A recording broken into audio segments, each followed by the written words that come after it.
Greetings, dear friends. Today we have a truly serious topic to discuss: how the situation on the front line is developing, the attempts by the Ukrainian armed forces to stop the Russian spring-summer offensive by any means necessary, and what consequences this will ultimately lead to. Without further preamble, let's get straight to the analysis. But first, as has already become our good tradition, I sincerely want to ask you to support the channel by subscribing. It is very important for its development and continued work. If you haven't subscribed yet, do it right now. I sincerely thank everyone who has already done so. So friends, as I already indicated, today's topic is the Ukrainian command's attempts to neutralize the Russian summer offensive. This is their primary bet: first stop it, and then reduce all of Russia's already achieved results to zero, and prevent new ones from being consolidated. To properly understand the picture, let's clarify right away. The main goal of the current year is by no means Slavyansk or Kramatorsk. The key decisive direction of the entire 2026 campaign is Zaporizhzhia. We have talked about this repeatedly, including in the episode from the 1st of January this year, when we examined the prospects for the whole year in detail. It was clearly stated then: the strategic goal for the entire year is the advance of Russian troops towards Zaporizhzhia from the southern and eastern directions. Other sources are now saying the same. In particular, the official channel of the East grouping, known as Voan DV, also wrote yesterday that it is here, near Zaporizhzhia, that the decisive confrontation will unfold. The Ukrainian command is of course not naive and understood perfectly well where the Russian army was aiming. That is precisely why, at the beginning of February, the AFU launched offensive operations in the Dnipropetrovsk region. However, the true goal of this offensive was by no means the recapture of districts held by Russian troops. They ultimately failed to achieve that, but primarily the slowing of further Russian advances deep into the Zaporizhzhia region. And it must be acknowledged that this task was partially accomplished. Let's take a look at the map. If we scroll back to the beginning of February, it becomes clear. On the northern and central sectors of the East grouping, the advance over these 2 months was minimal. In the north, all that was achieved in this entire period was the taking of Rozdestvenskoye. Yet even here the picture is ambiguous. There is no full, stable control over the settlement, and it would be more accurate to say that for the most part a grey zone remains there. In the center, the advance was negligible altogether, around 2 to 2.5 kilometers over 2 months. On the other hand, where the AFU failed to stop the East grouping, on the sector west of Hulyai Pole, our fighters pushed forward 8 to 11 kilometers deep, and this should be considered a confident and substantial result.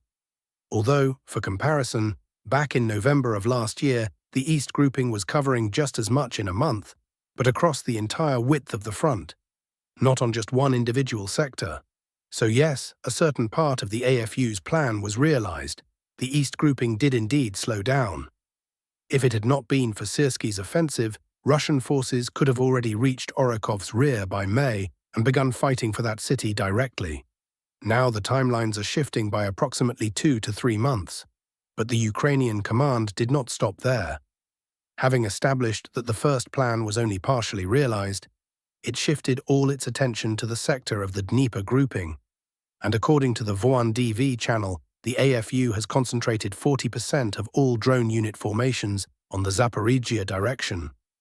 Think about that number. 40% is a colossal concentration of resources. Drones today, as you well know, decide if not everything, then a great deal. And the fact that the adversary is concentrating almost half of its strike drone forces in one specific direction speaks eloquently to the utmost seriousness of their intentions. The goal is singular: to derail Russia's master plan for 2026, the plan to reach Zaporizhzhia. Having concluded active attacks in the Dnipropetrovsk region, the AFU focused on the Zaporizhzhia sector. According to available data, they managed to recapture Novoyakivlivka, as well as the neighboring Pavlivka and Novoboykovskoye. At the same time, the panic being stirred up by some people that the Russian army has practically been pushed back to the lines of January 2025 and the year's results have been nullified, is utter nonsense. Let me show you on the map exactly where the line of contact ran in January of last year, so that you can see for yourselves. Those making such claims are simply misleading people. So look at the map from early 2025. First of all, the Russian army was not present on the right bank at all back then. For the AFU to truly nullify all Russian gains on this sector over the year, they would have had to fully recapture Primorsk, fully recapture Stepnohursk, retake Plavny, retake the part of Kamenska that lies on the right bank. Then they would have had to cross the river themselves, establish a bridgehead on the left bank, retake Lobkov, Stepov, and Piatikatki. Only then could one genuinely say that the Russian army has been pushed back a year. Nothing of the sort is happening even remotely, as you can plainly see. Yes, the situation on this sector is difficult, but there is no talk of catastrophic Russian failures or fantastic AFU successes, even in theory. I am absolutely convinced that they will not be able to achieve such a result. What they very well may succeed in is slowing the Russian offensive, preventing the development of the strike in the direction of Zaporizhzhia. Possibly, somewhere Russian units will lose a few more positions or individual settlements. At the current moment, Stepnohursk remains under Russian control, although I have come across claims that the AFU supposedly retook it. No, they did not. In Primorsky, there are indeed difficulties. Ukrainian assault pairs sometimes burst into the village and reach as far as its center, which I spoke about in one of the recent episodes. Thus, half of this settlement can be considered a gray zone. Given that the AFU has recaptured Novoyakivlivka and Novoboykovskoye, one should expect a forthcoming strike on Lukyanivske, and I am not sure that Russian forces will be able to hold it. There are, however, various scenarios, including a possible Russian counterstrike. Let's not rush ahead of events and watch how the situation develops. The AFU's intent is entirely transparent: prevent Russia from reaching Zaporizhzhia this year. And I'll be honest, it's not out of the question that they will manage to realize this plan, and the Russian army will indeed not reach Zaporizhzhia before the end of the year. But here is the irony of the situation. By concentrating all forces on the Zaporizhzhia direction, the AFU risk missing something else. And that something else is called Slavyansk.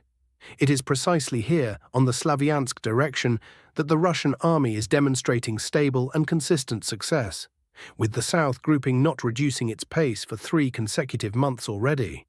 As of today, less than 8 kilometers remain to Mykolaiivka and less than 13 to Slavyansk itself.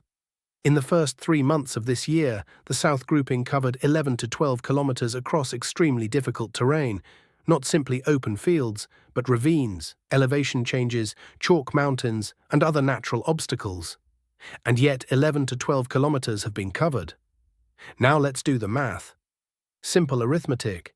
Even if the AFU somehow managed to slow the grouping by half, by July fighting will begin for Mykolaiivka, and by October the Russian army will, in all likelihood, enter Slavyansk, possibly even earlier. Thus, a scenario is entirely plausible in which Russia's main strategic goal for 2026 simply changes, and the AFU, having thrown nearly half of their forces into holding back the advance toward Zaporizhzhia, will end up missing the strike on Slavyansk. Moreover, stopping the Russian offensive in the direction of Zaporizhzhia altogether will still fail. Orekov's fall this year is inevitable, and even if the pace of the East grouping's advance drops by 3 times, I emphasize 3 times, by the end of the year it will still be somewhere in the vicinity of Yasna Polyana. That means half the journey from the east to Zaporizhzhia will already be behind it, and 2027 will simply become the year of the battle for Zaporizhzhia itself, but already under the conditions of Slavyansk having been lost by the AFU. Now let's go over the latest events on the front. Let's move to the Pokrovsk direction. On the Dnipropetrovsk direction, there are no changes today and no significant news. On the Pokrovsk direction, information is coming in that the AFU are launching counterattacks from the area of Serhiyivka toward Udakhna, as well as in the directions of Hryshyn and Pokrovsk. These counterattacks are bringing no real success whatsoever. Nevertheless, the adversary has reserves and combat capability to make such attempts. Let me remind you that along the line of contact here, Russian FPV drones are actively operating, destroying AFU assault groups while still on approach, when they attempt to break through to Hryshine or toward Pokrovsk, preventing them from entering and holding ground. Active combat operations are also continuing in the vicinity of Belitske and Rodinske. No map changes on this sector have been recorded, but operational news continues to come in regularly. Now let's move to Kostiantynivka. Reports are coming from there that the AFU's defense here has essentially collapsed. However, a caveat is necessary. Such reports about the defense having collapsed come in almost daily from various sectors of the front, and a real collapse never actually materializes.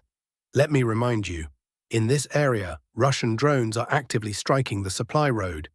Every vehicle traveling this route comes under FPV fire. There is a serious probability that the AFU will be forced either to abandon Kostiantynivka or to have all the fighters located there encircled, as Russian units are pressing from the direction of Ilyanivka and Dova Balka in the west. Furthermore, data is coming in about an envelopment of Kostiantynivka from the east. Russian troops are moving in the direction of Novodmitrivka. There is information about an expansion of the zone of control, so far unconfirmed, but the overall vector of movement is clear. Thus, Russian forces are seeking to physically cut the supply road. Fighting is simultaneously ongoing in the central part of Kostiantynivka. And despite all of this, the AFU somehow managed to organize counterattacks toward Berostok. Let me remind you, yesterday video material appeared from this area. Forward AFU positions were filmed while under fire from Russian armed forces. Those are the Kostiantynivka updates for today. Let's move to the Slavyansk direction. Here news is coming from 2 points, from Kriva Luka and Rai Oleksandrivka. According to available data, Russian troops are continuing assault operations south of Kriva Luka and are advancing toward this settlement, specifically from the southern side. On Rai Oleksandrivka, information is coming in that Russian units are simultaneously pressing it from 2 directions, from the direction of Lipivka and from the direction of Kaleniki. It has been reported on multiple occasions that Russian troops managed to establish themselves on the outskirts of Rai Oleksandrivka, but confirming data has still not arrived.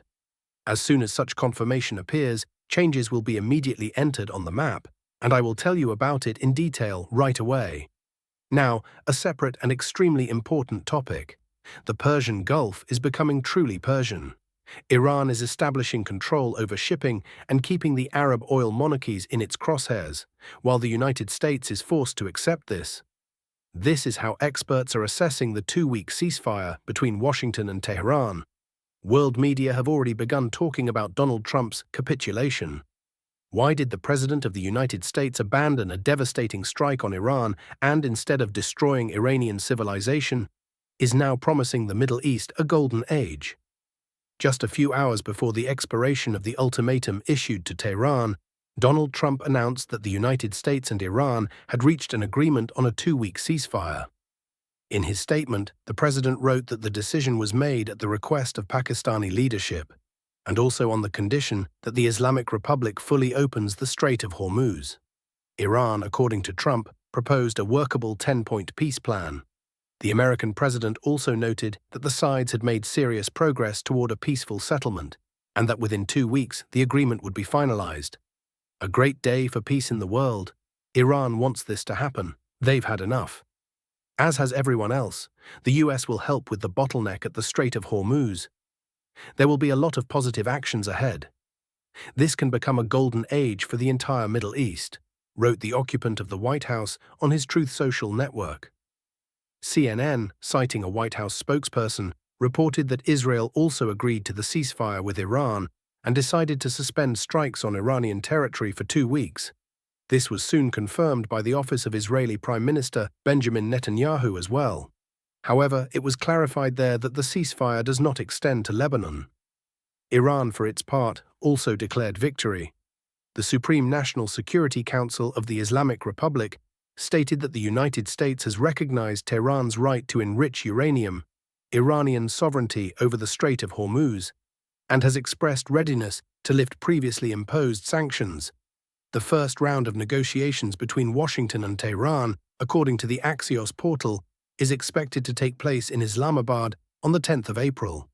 The Iranian Supreme National Security Council also named Friday as a possible date for the start of talks, while emphasizing that the dialogue would proceed with complete distrust toward the American side. I thank everyone for watching and for their attention. Don't forget to subscribe to the channel. Until we meet again.